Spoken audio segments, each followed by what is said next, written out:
Olá pessoal, tudo bem? Vamos para mais uma aula de cálculo de reatores 2. Vamos continuar falando dos reatores não exotérmicos, mais especificamente sobre a conversão de equilíbrio adiabático. O fato, pessoal, é que para as reações reversíveis, aquelas que ocorrem tanto no sentido da formação dos produtos quanto da formação dos reagentes, a conversão mais alta que a gente consegue atingir é um determinado valor, que a gente chama de conversão de equilíbrio. Então, olha só, pessoal, a gente pode mostrar que para uma determinada reação exotérmica de primeira ordem, essa reação de equilíbrio, né, essa reação mais alta que a gente consegue alcançar, ela pode ser determinada por essa equação, que depende basicamente da constante de equilíbrio Kc. Tá bom? Então, olha só, pessoal, para uma reação que é exotérmica, olha o que acontece com o Kc quando a gente aumenta a temperatura, né? Ó, essa constante de equilíbrio, ela vai caindo, né, na medida em que a temperatura aumenta. Mas por que acontece isso, pessoal? A gente imagina assim, né, a constante de equilíbrio, ela é a relação entre a concentração dos produtos e dos reagentes, né? A reação direta e a reação inversa. Ora, se a reação é exotérmica, quando você aumenta a temperatura, você desloca o equilíbrio. Lembra lá de físico-química? Então, você desloca o equilíbrio na direção, com o aumento da temperatura, né? Você desloca o equilíbrio na direção da formação dos produtos. Beleza? Então, a reação ela já libera energia na forma de calor. Você aumenta a temperatura, então você dá uma freada na reação. Ela pensa assim, não, opa, está esquentando demais, eu já estou liberando calor, vou parar. Beleza? Então, para a reação exotérmica, o aumento da temperatura leva à diminuição do Kc. Então, matematicamente, a gente consegue ver aqui, né? Com a diminuição do Kc, com o aumento da temperatura, leva à diminuição da conversão de equilíbrio. Beleza? Então, para a reação de primeira ordem exotérmica, a forma do gráfico é essa aqui, né? A gente pode fazer o mesmo raciocínio para a reação endotérmica, né? Claro que a coisa vai ficar toda inversa, né? Mas o raciocínio é basicamente esse, tá bom? Então, olha só, para a gente determinar a conversão máxima que a gente consegue alcançar numa reação exotérmica conduzida adiabaticamente, a gente pode recorrer a esse método gráfico, a esse método gráfico aqui embaixo. Olha só, a gente vai procurar a interseção dessas duas curvas. Ó. A curva da conversão de equilíbrio com a temperatura, que a gente encontra lá com o Kc, e a equação, né, do balanço de energia plotada nesse gráfico. Então, a gente vai ter duas curvas, né? A conversão de equilíbrio e o balanço de energia em função da temperatura. Onde essas duas curvas se encontrarem, no local onde as duas curvas se encontrarem, a gente vai ter a conversão de equilíbrio adiabático. Então, olha só, pessoal. Aqui a gente tem um gráfico de conversão com a temperatura, tá vendo? Aqui a gente tem a curva da conversão de equilíbrio, que é aquela equação atrás que a gente acabou de ver. Opa, risquei tudo aqui. Beleza? E ó, aqui a gente tem o balanço de energia. Deixa eu trocar de cor aqui. Ó. Aqui a gente tem o balanço de energia, tá vendo? Ó, tentar fazer retinho. Bom, então lembra, pessoal, dá uma olhadinha nas aulas anteriores que a gente viu, né? Dependendo das considerações que a gente faz, a relação entre as variações do Cp, a relação disso com o ΔH de reação, o balanço de energia em função da temperatura, ele assume a forma de uma reta. Tá bom? Então, a gente vai plotar o balanço de energia, vai ser essa reta, plotar a conversão de equilíbrio, a curva da conversão de equilíbrio em função da temperatura, e aí esse ponto aqui, ó, é que vai dar para a gente o ponto da conversão de equilíbrio para aquela reação, para aquele reator operando naquelas condições, entendeu? É assim que a gente vai fazer para encontrar essa conversão de equilíbrio. Por que é importante conhecer essa conversão de equilíbrio, pessoal? Ora, porque essa conversão de equilíbrio é o que vai dizer para a gente qual vai ser a produtividade do reator. Né? Então, se eu tenho uma reação acontecendo nesse reator, muito provavelmente eu estou interessado no produto dela, né? Então, ou o produto dela serve para uma aplicação específica, ou o produto tem um valor agregado maior do que o reagente. Né? Então, por isso que a gente está conduzindo a reação. E eu preciso encontrar qual é o limite, qual é a conversão máxima naquela condição que eu posso alcançar. Então, sempre que a gente fala de equilíbrio, a gente tem que lembrar de termodinâmica, né? Quando a gente estuda esses deslocamentos do equilíbrio lá em físico-química, a gente está vendo termodinâmica. E a termodinâmica, ela fala para a gente sempre, quando a gente lida com o equilíbrio, né? Ela fala para a gente sempre das limitações de um determinado processo, de uma determinada situação. Qual é o limite? Qual é até onde a gente pode alcançar naquelas condições? É isso que a termo fala para a gente, por isso que a termo é importante, viu? Tá bom? Então a gente vai encontrar dessa forma a conversão de equilíbrio para o nosso reator, para aquele reator real que está operando, tá? Então olha só, um exemplo de uso, né, de aplicação dessas equações é o seguinte, ó, o cálculo da temperatura de equilíbrio adiabática. Para a reação abaixo, A dando B, reversível, em fase líquida catalisada por um sólido, determine a temperatura e a conversão de equilíbrio adiabáticas para o caso de A puro ser alimentado ao reator na temperatura de 300 Kelvin. Bom, então o que ele dá para a gente aqui? Ele dá a reação, A dando B, né? Ele dá para a gente a entalpia padrão do composto A, a entalpia padrão do composto B, a 298 Kelvin. Dá os CPs das duas substâncias, para a gente calcular o delta, né? E dá também para a gente a constante de equilíbrio, o valor dela, né, que é 100.000 a 298 Kelvin. Tá bom? Com esses cálculos, a gente consegue calcular a temperatura e a conversão de equilíbrio, né, para as condições adiabáticas para essa temperatura de alimentação, tá bom? A gente faz junto esse exercício. Então vamos continuar o assunto aqui, vamos falar das reações em estágios. Por que a gente precisa entender direitinho como essas reações em estágio acontecem? Ora, pessoal, nas reações exotérmicas, o fato dela ser exotérmica faz com que haja o aumento da temperatura, e a gente viu, né, se ela acontecer em condição adiabática, né, a gente viu como o efeito da temperatura para a reação exotérmica, ela é deletéria, ela é ruim, em termos de constante de equilíbrio, em termos de conversão de equilíbrio, conversão máxima que a gente pode alcançar naquelas condições. Tá bom? Qual que é a estratégia aqui? Olha a engenharia tentando resolver os problemas das mais variadas formas, né? Então, olha, se o aumento da temperatura ocorre por causa da reação, e se esse aumento da temperatura não é bom, qual é uma das estratégias que a gente pode aplicar nesse caso específico? Ora, a gente pode fazer a reação acontecer não num estágio só, não de uma vez só. Né? Então a gente pode fazer com que aquela reação aconteça em vários estágios, em vários reatores diferentes. Então a gente faz uma sequência de reatores, né? Por exemplo, a gente está falando de CSTRs, de reatores de tanque agitados. Né? Então, em vez de ter um CSTR só grande, enorme, o que a gente faz? A gente faz vários CSTRs menores operando em série. Né? O produto que sai do primeiro reator é alimentado no segundo, o do segundo é alimentado no terceiro, e assim por diante.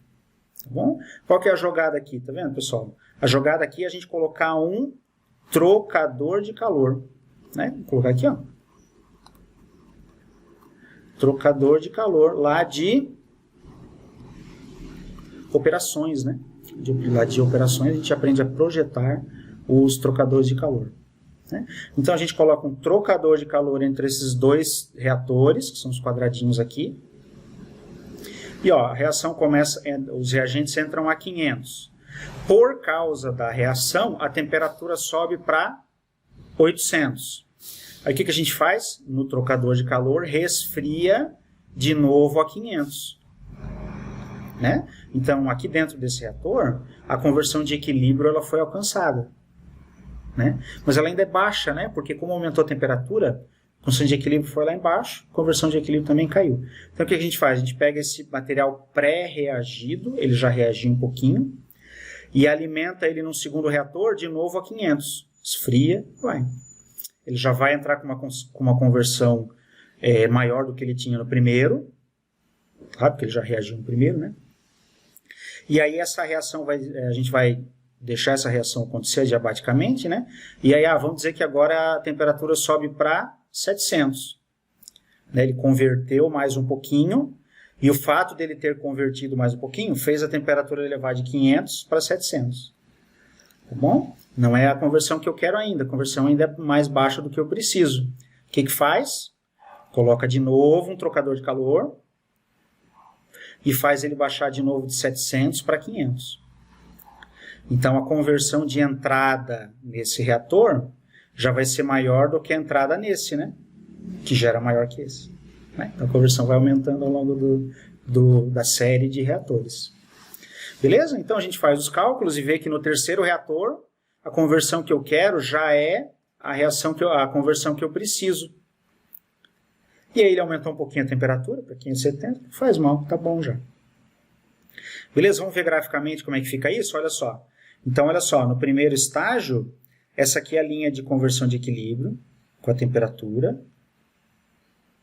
Ela é uma característica da reação química, né? Da reação química, então ela é essa mesmo, não tem muito o que fazer. Tá? E aqui são os balanços de energia. Ó. Essa reta aqui é a reta do balanço de energia do tanque 1. Vou pintar ela aqui. Tá? Então, ó, saiu de 500, foi para 800. Está aqui. Ó, né? A conversão foi de 0 para 0,30 alguma coisa, né? 30% ali, 35%. Tá bom? A gente resfria, volta a 500. Esse ponto aqui é esse aqui. Né? Aí a reação, a gente deixa acontecer a reação, não, aí ele vai só até 700, tá vendo? Terminou aqui. Esfria de novo no novo trocador de calor, é outro, né? Novo reator de calor, trocador de calor. Vem até aqui 500 de novo e vai até 570. Aí a gente para a conversão. Olha só, pessoal. Quanto que era a conversão em cada um dos reatores? Ó, na saída do reator 1, a conversão é essa aqui, né? X1, que é 0,35. Pode ser, né? Mais ou menos. Na saída do reator 2, a conversão é 0,7. Pode ser? É, né? 0,7. Na saída do reator 3, a conversão era 3. Era 0,9, né? 0,88, mais ou menos assim. Tá bom? Então, olha só, pessoal, notem que o salto vai ficando cada vez menor, né? Então, ó, daqui para cá, deixa eu trocar de cor aqui. Ó. Daqui para cá deu um saltão. Daqui para cá deu um salto. E daqui para cá já deu um saltinho menor, tá vendo? Se eu continuar adicionando reatores aqui, né?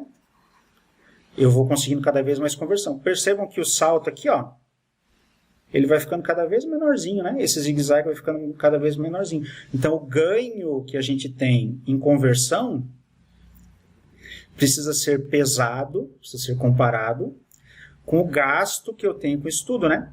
Porque eu vou precisar de mais equipamento, que é custo fixo. Eu vou precisar de mais trocador de calor, que é custo fixo. Eu vou precisar de mais fluido de refrigeração, que é custo variável. Eu vou precisar de mais custo de manutenção preventiva, corretiva. Então vai chegar uma hora que a gente vai precisar fazer um balanço econômico dessa série de reatores. Será que a gente pode colocar mais? Será que precisa colocar mais? Será que eu já não consigo um preço bom se eu vender esse produto a X3, 0,88% de conversão? Beleza? Então, a engenharia envolve tudo isso, né? A gente precisa de mais informações para isso. Precisa de valor de mercado, precisa de custo de depreciação. Vocês aprendem lá em engenharia econômica, né? Custo de depreciação, precisa de custo fixo, custo variável, homem-hora, né? Para operar esses reatores. Tudo tem que ser levado em conta. Bom, então essa aqui é a ideia para as reações exotérmicas. o uso do resfriamento. E para as reações endotérmicas?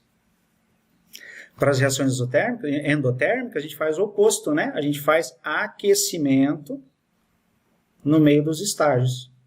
Tá vendo? Então, olha só, aqui a gente tem uma reação catalisada, ó. Então, entra catalisador aqui, a alimentação é feita a 520, como ele é adiabático, a temperatura dele diminui, né? Porque a reação é endotérmica, ela absorve energia na forma de calor, tá? Então, ó, diminuiu a temperatura, opa, eu preciso fazer com que essa temperatura aumente para que o K, a constante de equilíbrio, aumente, e aí a conversão de equilíbrio aumente. Está tudo ligado, tá? A gente passa num trocador de calor, num aquecedor aqui, né? No aquecedor, volta a 520. Né? Recircula o catalisador aqui. Aí a reação acontece de novo, aí aquece até, resfria até 480. Aquece de novo 520. Recircula o catalisador de novo. E aí a reação acontece no último estágio, né? A 500 graus Celsius. A reação acontece e na saída o produto sai a 500 graus Celsius, né? A gente manda o catalisador para regenerar, para poder reutilizar ele. A gente vai aprender como é que faz isso, tá bom? E aí graficamente a gente consegue perceber aqui, ó. Deixa eu mudar de cor. Ó, entra 520, resfria na saída do reator, né? 1, 2, 3. Ó, na saída do reator 1, a conversão está aqui. Beleza? Aqui está sem eixo, né? Vamos chutar que aqui é 0,3. X1. X1. Bom. Resfria, vai até 520. Aquece, né? No endotérmico. Aquece, vai até 520. A reação ocorre, ele esfria naturalmente por causa da reação endotérmica, né?